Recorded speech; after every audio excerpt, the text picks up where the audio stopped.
Hello everyone, it's Seiji and today we are going to be wrapping up December, and today it is the 30th, but I don't think I'll be able to read another book within one day, so might as well wrap up now. I have a list of books that I was supposed to read, at least my TBR, and we'll just go through them. So let's start. The first one is The Knife of Never Letting Go by Patrick Ness. This is the first book in the Chaos Walking series. I am reading this book. I think I'm at page 18, so not very far. I had a bit of a struggle at the start. I have to admit it was a bit hard to get into this book. I think for me the premise was still a bit vague. If you want to know what this is about, by the way, I will leave a link in the description to the video in which I talk about this one. Either way, what I did was read the prequel to this, which is called The New World, and that was just a marvelous display of Ness, his ability to write stories. I think it was about 36 pages and I cried at the end, so I think that speaks for itself. Either way, I would definitely advise you to read the prequel first and then this book. The prequel is for free, I believe, at Amazon. I will leave a link in the description box below. So yes, that definitely kind of set the stage for this book, so I'm pretty sure I'll be able to finish this one in January. Then we have 5 Feet Apart by Rachael Lippincott, and I don't have the book with me right now because I gave it to the girl that I'm tutoring, so yeah. Either way, I finished reading it and I made a review, and I will leave a link in the description box below. Then we have Mockingjay by Suzanne Collins, and I did not read that. Still not. It's going to 7 years. Wait, let me see, when did I buy this book? January 2012, so it will be 7 years in a few days. So okay, that's definitely not good. I have to read this one in January or February. Then we have Girls of Paper and Fire, and I did not get to that one. I'm not too sure if I'm gonna read it in January, maybe before March, I'm hoping. The same holds for Skyward by Brandon Sanderson. Yeah, I just did not have enough time. Then we have The Crimes of Grindelwald, and this is the second screenplay in the Fantastic Beasts series. I did not read this one, I skimmed through it, but there's a reason behind all of this, and I will be making, well, I'm currently making a Fantastic Beasts video, but it's just going to take some time to do everything. So you'll hear more about that in another video. Then we have Children of Blood and Bone by Tommy Adeyemi, and I started reading this book and I think I'm at page 25. I started a few days ago, maybe a week, I'm not too sure. Anyways, it's been fine for now, so I will be finishing this one off in January, together with The Knife of Never Letting Go. The next one is Harry Potter and the Chamber of Secrets, and I chose not to read this one this month because I prefer to read the illustrated edition, and so I will be returning this book to my father.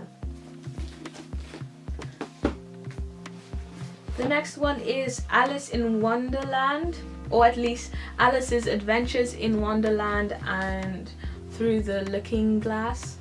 So I have been reading this one. I would say I'm about just over a third, and I've really been enjoying this one.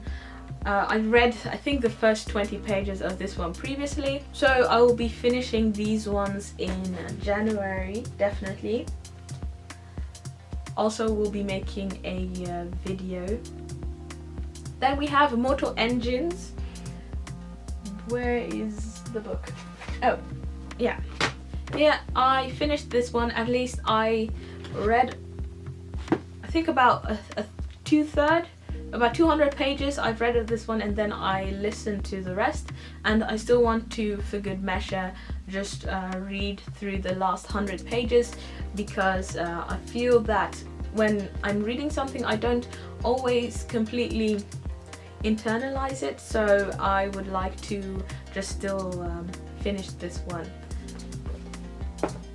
I forgot to mention that I compared the book to the movie and made a video out of that, so a link will be in the description box. Also, what else? I will be making a separate review, but that is still going to take some time. A Fever of the Blood by Oscar de Muriel, and I did not read this one. There were just some books I didn't get to, but that's okay. So I will still be having this one on my, I guess, secondary TBR of next month. Then for the comics were Afterlife with Archie and Chilling Adventures of Sabrina, and I read both of them, and I really liked Afterlife with Archie.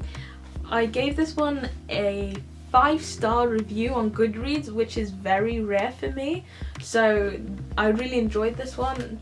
Maybe I'll make a review, I'm not too sure yet. And then Chilling Adventures of Sabrina, this one was alright. I still have some things I would like to say about this one, but I also would like to compare it to the Netflix series.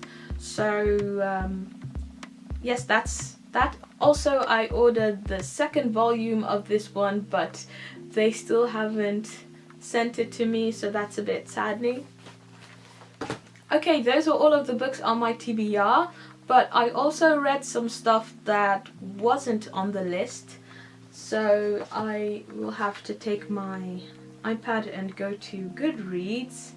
Okay, I found it. I listened to After by Anna Todd, and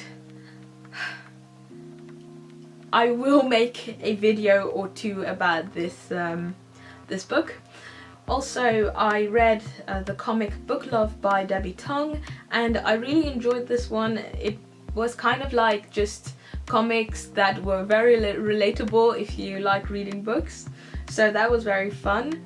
Then I read Valiant by Mary DiStefano. I already typed out what I would like to say about the book, so I will be filming that very soon, and it will be on my channel soon. Then we have The New World by Patrick Ness, and I already talked about this prequel. I gave it 5 stars. So yes, would definitely recommend. I also read The Invisible War, A Tale on Two Scales. I gave this one 3 stars. It was alright. It was about the First World War, and it kind of showed 2 different aspects of that war.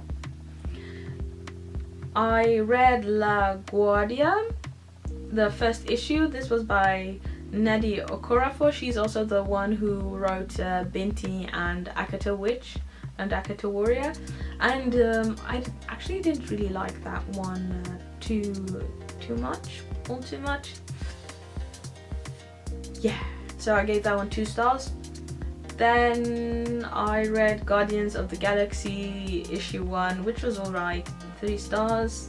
I also read She Could Fly, the first issue of that, and basically what the story is about, this girl has these mental health issues, and all of a sudden on the news everyone is seeing this lady who can fly essentially, and she gets spotted a few times, and then all of a sudden she explodes. So this girl kind of goes on an adventure to find out who this flying lady was. Either way, I thought this was a very nice comic. I gave it 4 stars, and personally I felt that it had quite an accurate depiction of mental health issues, so that's always a positive thing. Then I also read Ice Cream Man Volume 1 and Volume 2, and this was so good. I enjoyed it a lot. Basically every issue contains another story, and what connects them is this ice cream man who is actually evil. So you have these type of horror stories that are also quite philosophical, and I just think it's just a very unique concept. Also, the ideas of the issues are very unique. Every single time it is in a different style, so yeah, I just really enjoy it. Then lastly, I read 2 works of Joel Christian Gill, and the first one was Strange Fruit Volume 2. Basically this comic contains stories about extraordinary African Americans, and I just really like it a lot. I will try and make a review of this in a fun way, and try and get some other people to read this, because this is definitely a comic I would recommend. Then we also had the second one, which is actually a children's book, and it is called Bessie Stringfield, Tales of the Talented 10th, number 2. And this is basically about Bessie Stringfield, who was a motorcyclist, I believe. She was an African American lady. This story basically tells children to believe in themselves, and I really liked the message, the art, and that it was about a black woman, because I believe that representation is very important, definitely for younger kids. So yeah, very cool. Anyway, so thank you very much for watching. If you like this video, give it a thumbs up, subscribe if you haven't already, and I'll see you in the next video.